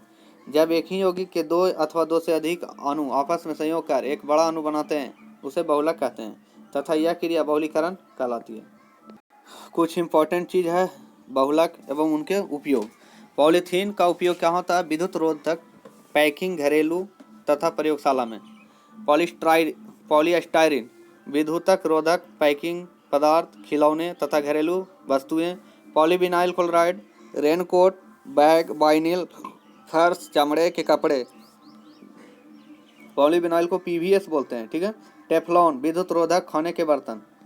पॉलीएक्रिलोन इट्राइल संश्लेषित रेशे तथा संश्लेषित ऊन में। स्टारीन न्यूटाडाइन रबर ऑटोमोबाइल, टायर तथा चप्पल में। नाइट्राइल रबर का सील बनाने में, टैंक के अस्तर बनाने में। पॉलीइथल एक्राइलेट फिल्म बनाने, घर के पाइप तथा कपड़े बनाने में। टेरिलीन रेशे, बेल्ट, तार तथा टेंट बनाने में। गिलिप्टल प्लास्टिक तथा पेंट बनाने में। नायलॉन 6 रेशे, प्लास्टिक, टायर, रस्सी। नायलॉन 6 यानी डबल 6 ब्रश, संश्लिष्ट रेशे, पैरासूट, रस्सी तथा दरी।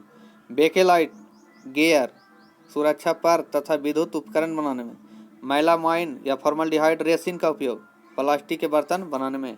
तो इस तरह से कुछ आपके पास कार्बनिक यौगिक है, बहुलक हैं और उसके कुछ उपयोग हैं, तो इसको आप लोग देख लीजिएगा। रेडियो सक्रियता प्रकृति में पाए जाने वाले वे तत्व जो स्वयं विखंडित होकर कुछ अदृश्य किरणों का उत्सर्जन करते हैं रेडियोधर्मी या रेडियो सक्रिय तत्व कहलाते हैं, ठीक है।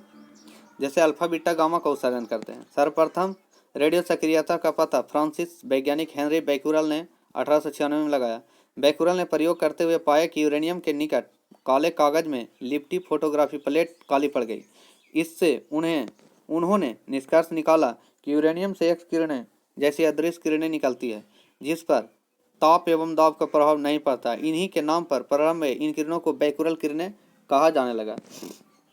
मैडम क्यूरी व सिमट ने स्वतः विघटन का गुण थोरियम में भी पाया।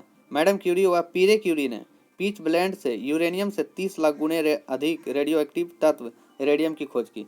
ये मैडम क्यूरी, पीरे क्यूरी दोनों पति पत्नी थे, ठीक है। नेक्स्ट चलते हैं। इसके पश्चात मैडम क्यूरी ने पोलोनियम नामक रेडियो एक्टिव तत्व की खोज की। 1898 में क्यूरी ने इन किरणों को रेडियो एक्टिव कहा। रदरफोर्ड ने 1902 में यह पाया कि रेडियम धातु से एक विशेष प्रकार की किरणें निकलती है जिन्हें चुंबकीय क्षेत्र में रखने पर 3 प्रकार की किरणों में खंडित हो जाती है। उन्हें अल्फा, बीटा, गामा नाम से विघटित किया गया, ठीक है। अल्फा किरण ये धनावेशित होती है।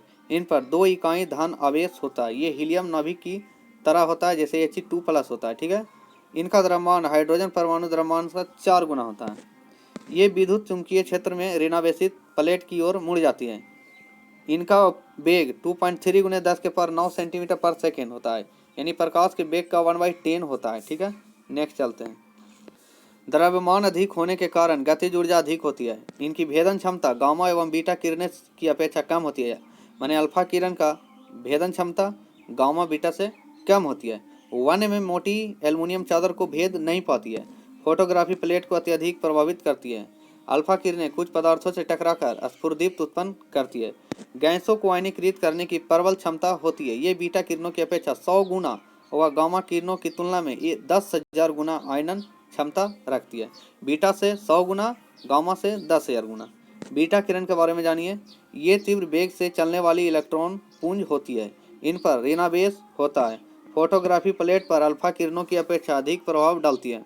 इनकी भेदन क्षमता अल्फा किरणों से 100 गुना अधिक होती है। अल्फा से 100 गुना अधिक हो जाएगा बीटा का। इनका वेग 79 गुने 10 सेंटीमीटर पर सेकेंड लगभग प्रकाश के वेग के बराबर होता है। ठीक है। गैसों को आयनित करने का गुण होता है इसमें। कुछ पदार्थों से टकराने पर अल्फा किरणों से कम स्फुरदीप्त उत्पन्न करती है बीटा किरणें। गामा किरणें के बारे में जानिए। गामा किरणें विद्युत चुंबकीय तरंग होती है। इनका तरंग दैर्घ्य सबसे कम होती है। ये आवेश रहित होने के कारण विद्युत क्षेत्र एवं चुंबकीय क्षेत्र में विक्षेपित नहीं होती है। ये फोटोग्राफी प्लेट पर अल्फा बीटा किरणें की अपेक्षा अधिक प्रभाव डालती है। इनकी भेदन क्षमता अधिक होती है। ये 100 सेंटीमीटर मोटी एल्युमिनियम चादर को भी भेद सकती है। इनका वेग प्रकाश के वेग के बराबर होता है। कृत्रिम रेडियो एक्टिविता। कृत्रिम विधियों द्वारा अस्थायी तत्वों को रेडियो एक्टिव तत्वों में परिवर्तित करना कृत्रिम रेडियो एक्टिव कहलाता है। सर्वप्रथम 1934 ईस्वी में आयरीन क्यूरी, मैडम क्यूरी की पुत्री एवं उनके पति एफ जोलियोट ने कृत्रिम रेडियो एक्टिविता की खोज की। किसने की? आयरीन क्यूरी, मैडम क्यूरी की पुत्री और उनके दामाद एफ जोलियोट, यानी आयरीन क्यूरी का पति एफ जोलियोट ने कृत्रिम रेडियो एक्टिविता की खोज की। नेक्स्ट चलते हैं। वर्ग या समूह विस्थापन नियम। जब रेडियो एक्टिव तत्व के परमाणु में से एक अल्फा कण निकलता है तो नए परमाणु का परमाणु भार पहले परमाणु से 4 इकाई कम हो जाता है। परमाणु भार में 4 की कमी हो जाती है। ठीक है। अल्फा कण निकलता है, परमाणु भार में 4 की कमी हो जाती है। इसका परमाणु क्रमांक पहले से 2 इकाई कम हो जाता है। ऐसे निर्मित तत्व का आवर्ती सारणी में स्थान पूर्व की अपेक्षा 2 स्थान बाईं ओर चला जाता है। फिर से समझिए क्या कहता है कि जब रेडियो एक्टिव तत्व के परमाणु में से एक अल्फा कण निकलता है तो नए परमाणु का परमाणु भार पहले परमाणु से 4 इकाई कम हो जाता है, यानी परमाणु भार 4 इकाई कम हो जाता है और परमाणु क्रमांक 2 से 2 इकाई कम हो जाता है। पहले से 2 इकाई कम हो जाता है, यानी परमाणु भार 4 और परमाणु संख्या 2 इकाई कम हो जाता है। ठीक है। आगे चलिए। रेडियो एक्टिव तत्व के परमाणु में से एक बीटा कण निकलता है तो नए परमाणु के आवेश परमाणु क्रमांक में 1 इकाई की वृद्धि हो जाती है, यानी परमाणु क्रमांक में 1 बढ़ जाता है बीटा कण निकलने से। और बीटा कण का भार नगण्य होता है, इसीलिए परमाणु भार में कोई परिवर्तन नहीं होता है। आवर्त सारणी में नया परमाणु एक स्थान दाईं ओर चला जाता है। ठीक है। एक स्थान दाईं ओर चला जाता है। रेडियो सक्रियता की अर्धायु। किसी रेडियो सक्रिय तत्व का द्रव्यमान जितने समय में आधा रह जाता है उसे तत्व का अर्धायु कहते हैं। रेडियो सक्रिय पदार्थ की अर्धायु कुछ सेकेंडों से लेकर लाखों वर्षों तक हो सकती है। जैसे पोलोनियम के एक समस्थानिक पोलोनियम 84 214 की अर्धायु 10⁻⁻4 सेकेंड होती है, जबकि यूरेनियम के समस्थानिक यूरेनियम 92 235 की अर्धायु 4.5 × 10⁹ वर्ष होती है। रेडियो सक्रिय पदार्थ की अर्धायु किसी भी परिवर्तन द्वारा बदली नहीं जा सकती है, वह सदैव एक समान होती है। किसी रेडियो सक्रियता पदार्थ की अर्धायु T½ केवल उनके विघटन स्थिरांक K पर निर्भर करती है, पदार्थों की मात्रा व अन्य कारणों पर नहीं। रेडियो सक्रियता की इकाई को क्यूरी कहते हैं। इसे प्रति सेकंड होने वाली विघटन की मात्रा से प्रदर्शित किया जाता है। एक क्यूरी 3.705 × 10⁻10 विघटन प्रति सेकंड होता है। ठीक है। नेक्स्ट चलते हैं। कथा रेडियो सक्रिय समस्थानिक की अर्धायु और उनका उपयोग। रेडियो एक्टिव समस्थानिक में जैसे सोडियम 24 लिया तो इसका अर्धायु 14.8 घंटे होता है। इसका उपयोग रुधिर परिसंचरण तंत्र की खराबी ज्ञात करने में। P34 यानी 14.3 दिन रुधिर की खराबी से उत्पन्न परिसंचरण तंत्र की खराबी से उत्पन्न रोगों, कैंसर, ल्यूकेमिया के उपचार में। 1 से 131 8 दिन थायराइड ग्रंथि को खराबी ज्ञात करने, थायराइड कैंसर का उपचार करने तथा ब्रेन ट्यूमर ज्ञात करने में। Fe59 44 दिन एनीमिया का रोग ज्ञात करने में। CO60 5.2 वर्ष कैंसर के उपचार में। C14 5570 वर्ष 5570 वर्ष। कार्बन 14 को 5570 वर्ष आजीवी कार्बनिक वस्तुओं की आयु निर्धारित करने तथा प्रकाश संश्लेषण के अध्ययन में। तो इस तरह से वेरी वेरी इंपॉर्टेंट चीज़ है, आप लोग इसको ध्यान से देखिए। धातुएं, उन तत्वों को धातु कहा जाता है जो इलेक्ट्रॉन को त्याग कर धनायन प्रदान करते हैं। धातुएं सामान्यतः चमकदार, आघातवर्ध तथा तन्य होती है तथा इनका घनत्व अधिक होता है। जिन खनिजों से धातुएं अधिक मात्रा में प्राप्त हो सकती है उन्हें अयस्क कहते हैं या ओर कहा जाता है, जैसे लोहा, एल्युमिनियम, सोडियम, पोटेशियम, मैग्नीशियम आदि। अयस्क में मिले अशुद्ध पदार्थ को गैंग कहा जाता है। गैंग को हटाने के लिए बाहर से मिलाए गए पदार्थ को फ्लस्क कहा जाता है। गैंग एवं फ्लस्क के मिलने से बने पदार्थ को धातुमल कहा जाता है। ठीक है, धातुमल कहा जाता है। धातुओं के भौतिक गुण: आघातवर्ध, तन्य, चमकदार, अधिक घनत्व, विद्युत सुचालक। कहता सोना एवं चांदी सर्वाधिक तन्य धातु हैं। 1 ग्राम सोने से 2 किलोमीटर लंबा तार बनाया जा सकता है। चांदी एवं तांबा विद्युत की सर्वोत्तम चालक है। पारा धातु है किंतु यह द्रव अवस्था में पाया जाता है। यह न तो तन्य है और न ही आघातवर्ध। धातुओं के रासायनिक गुण: धातुएं विभिन्न प्रकार के अधातुओं सल्फर, हाइड्रोजन, ऑक्सीजन, क्लोरीन आदि के साथ प्रक्रिया कर यौगिक का निर्माण करते हैं। भूप्रपटि पर सबसे अधिक पाई जाने वाली धातु एल्युमिनियम है। इसके बाद क्रमशः लोहा, कैल्शियम, सोडियम, पोटेशियम, मैग्नीशियम एवं टाइटेनियम भी पाए जाते हैं। कहता समस्त धातुएं ऑक्सीजन के साथ अभिक्रिया करती है किंतु उनकी अभिक्रियाशीलता भिन्न भिन्न होती है। अभिक्रियाशीलता क्रम में धातुएं पोटेशियम, पहला है potassium, barium, calcium, sodium, magnesium, aluminium, zinc, लोहा, निकिल, टीन, सीसा, हाइड्रोजन, तांबा, पारा, चांदी, सोना। सोना सबसे कम से अधिक समय में, सोना सबसे कम और सबसे ज़्यादा पोटेशियम। ठीक है, अभिक्रियाशील धातु में। ठीक है, मैंने पोटेशियम से बढ़ते हुए जाएगा, देख लेना, पोटेशियम से बढ़ता हुआ जाएगा अभिक्रियाशीलता क्रम में। ठीक है ना, पोटेशियम हो गया, उसके बाद बेरियम, उसके बाद कैल्शियम, उसके बाद सोडियम, मैग्नीशियम, एल्युमिनियम, जिंक, लोहा, निकिल, टीन, सीसा, हाइड्रोजन, तांबा, पारा, चांदी, सोना। ठीक है, सबसे कम से अधिक समय में। लोहा सबसे कम से अधिक में जा रहा है। लोहा इस क्या हुआ, सबसे कम से अधिक में। पोटेशियम सबसे कम और सोना सबसे अधिक में। ठीक है ना, अभिक्रियाशील, सही बात है। लोहा के प्रमुख अयस्क हेमेटाइट, मैग्नेटाइट, आयरन, पायराइटिन। लोहा हीमोग्लोबिन के रूप में मनुष्य के रक्त में पाया जाता है। लोहे के निष्कर्षण में भात भट्टी का प्रयोग किया जाता है। इसका निष्कर्षण मुख्यतः लाल हेमेटाइट के अयस्क से किया जाता है। लोहे की मुख्यतः 3 किस्म होती है: ढलवा लोहा, पिटवा लोहा, इस्पात। ढलवा लोहा सबसे निम्न कोटि का लोहा होता है। इसमें कार्बन की मात्रा सर्वाधिक होती है, 2.5% होती है। ढलवा लोहा में silicon, SI, magnesium Mg, phosphorus P अशुद्धि के रूप में पाए जाते हैं। पिटवा लोहा अपेक्षाकृत शुद्ध लोहा होता है। इसमें कार्बन की मात्रा 0.12 से 0.25% होती है। चादर, इसको उपयोग होता है, चादर और तार इसी से बनाए जाते हैं। सीट माने चादर। इस्पात लोहा एवं कार्बन का एक मिश्र धातु होता है। लोहा एवं कार्बन का स्टेनलेस इस्पात का उपयोग बर्तन, ब्लेड, बॉल्व आदि बनाने में होता है। बर्तन, ब्लेड, बॉल्व। यह कठोर होता है। इसमें क्रोमियम की मात्रा 15% होती है। लोहे में जंग लगना रासायनिक परिवर्तन है। जंग लगने पर लोहे का भार बढ़ जाता है। इसमें जंग लगने वाला पदार्थ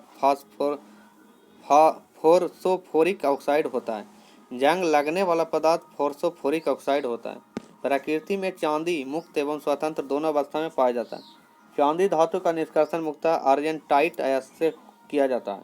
आर्जेंटाइट अयस्क याद रखिएगा। चांदी एक चमकदार नीलापन लिए हुए श्वेत धातु है जो विद्युत एवं ऊष्मा का सुचालक होता है। चांदी का उपयोग दर्पण बनाने के लिए, शीशे पर पॉलिश करने, सिक्के व आभूषण बनाने में एवं दांतों को भरने में किया जाता है। कृत्रिम वर्षा कराने में चांदी के यौगिक सिल्वर आयोडाइड का उपयोग किया जाता है। कृत्रिम वर्षा में सिल्वर आयोडाइड। फोटोग्राफी में सिल्वर ब्रोमाइड का उपयोग होता है जो चांदी का एक यौगिक है। फोटोक्रोमैटिक कांच बनाने में चांदी के यौगिक सिल्वर क्लोराइड का उपयोग किया जाता है। मतदान के दौरान मतदाता को अंगुली पर निशान लगाने वाली स्याही में सिल्वर नाइट्रेट मिला होता है। ठीक है, अब कुछ यौगिक है धातु, उनके यौगिक का उपयोग। ठीक है, देख लीजिए। पारा थर्मोमीटर बनाने में, अमलगम बनाने में, सिंदूर बनाने में।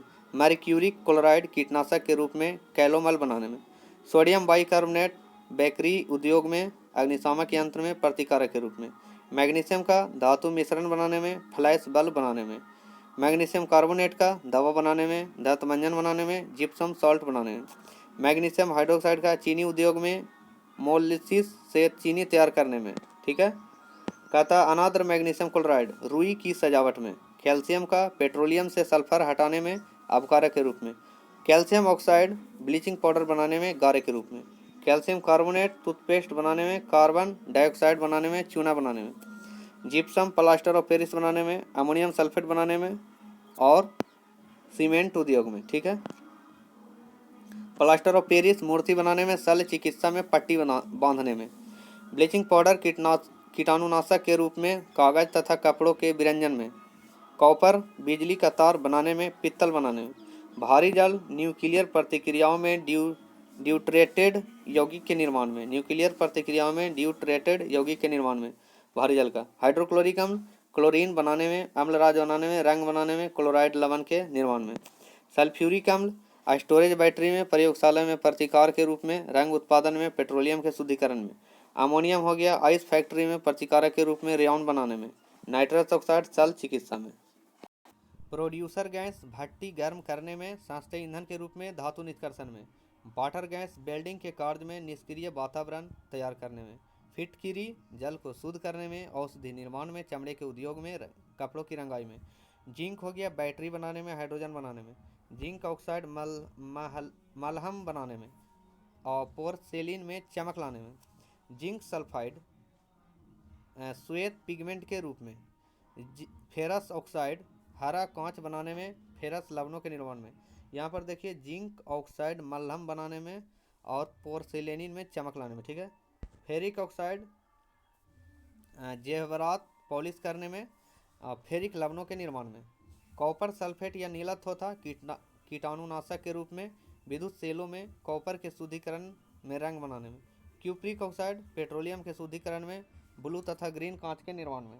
क्यूप्रस ऑक्साइड लाल कांच के निर्माण में, पेस्टिसाइड के रूप में। क्लोरीन ब्लीचिंग पाउडर बनाने में, मस्टर्ड गैस बनाने में, टिंचर गैस बनाने में, कपड़े एवं कागज के विरंजित करने में। ब्रोमीन रंग उद्योग में, औषधि बनाने में, टिंचर गैस बनाने में, प्रतिकारक के रूप में। आयोडीन टिंचर आयोडीन बनाने में, रंग उद्योग में, कीटाणुनाशक के रूप में और रंग उद्योग में। सल्फर कीटाणुनाशक के रूप में, बारूद बनाने में, औषधि के रूप में। फास्फोरस लाल फास्फोरस दिया सलाई बनाने में, चूहे को मारने में, फास्फोरस ब्रांज बनाने में। हाइड्रोजन अमोनिया के उत्पादन में, कार्बनिक यौगिक के निर्माण में, रॉकेट ईंधन के रूप में। द्रव हाइड्रोजन रॉकेट ईंधन के रूप में। प्रमुख धातु एवं उनके अयस्क। सिल्वर का अयस्क है रूबी सिल्वर, पायरागाइराइट। ठीक है। सोना का कॉल्वेराइट, सिल्वेनाइट, बेराइट। जिंक का जिंक ब्लेड, कैलेमाइन, जिंकाइट। पारा का सिनेबार, टीन का कैसीटेराइट, लेड का गैलना, लोहा haematite, magnetite, limonite, siderite, iron pyrite, chalcopyrite. Nickel का मिलेराइट, क्रोमियम का क्रोमाइट, पायरोल्यूसाइट और सिलोमिलिन मैग्नेटाइट। ठीक है। नेक्स्ट चलते हैं। सोडियम का चिली साल्टपीटर, ट्रोना बोरेक्स साधारण नमक। एल्युमिनियम का bauxite, corundum, feldspar, cryolite, aluminium kaolin. Potassium का लाइटर, कॉर्नेलाइट। मैग्नीशियम का मैग्नेसाइट, डोलोमाइट, एप्सम लेमन, कैसीराइट, कॉर्नेलाइट। कैल्शियम का dolomite, calcite, gypsum, fluorspar, calcium magnesium silicate या एस्बेस्टर। तांबा का cuprite, copper glass, copper pyrite. कहता है प्रमुख मिश्र धातु एवं उनके अवयव। ठीक है। तो देखिए स्टील लोहा और कार्बन का मिश्र धातु है। स्टेनलेस स्टील लोहा निकिल क्रोमियम का। पीतल में तांबा और जिंक होता है। कांसा में तांबा और टीन होता है। टांका में सीसा और टीन होता है। टांका सोल्डर को कहते हैं। जर्मन सिल्वर में तांबा निकिल और जिंक होता है। ड्यूरेलियम में एल्युमिनियम, तांबा तथा मैग्नीशियम एवं लघु मात्रा में मैग्नीज होता है। तो इस तरह से हो गया। इसमें कुछ अयस्क हो गए हैं, कुछ मिश्रित अयस्क हो गए हैं। ठीक है। तो इस तरह से आप लोग देखिएगा। इस तरह से आपके रसायन के कुछ इम्पोर्टेंट कुछ चैप्टर और उसके थियोरेटिकल चीज़ था और इम्पोर्टेंट लाइन था, वो आपको बताया गया है, इस वीडियो में दिया गया है। तो आप इसको प्लीज़ शुरू से अंत तक ज़रूर देखिएगा और वीडियो को लाइक शेयर कमेंट ज़रूर कीजिएगा और अगर नए हैं तो सब्सक्राइब करके बेल आइकन ज़रूर दबा लीजिएगा। देखिए अगर वीडियो थोड़ा सा फास्ट है लेकिन आप उसको आराम से देखिएगा, रोक रोक कर, अगर जहाँ कोई दिक्कत होगा तब उसको पढ़ के भी समझ सकते हैं, ठीक है ना। और कमेंट कीजिए, सब्सक्राइब कीजिए, बेल आइकन जरा दबा लीजिएगा, जिससे नए वीडियो का नोटिफिकेशन मिलता रहेगा। जय हिंद, जय भारत, थैंक यू।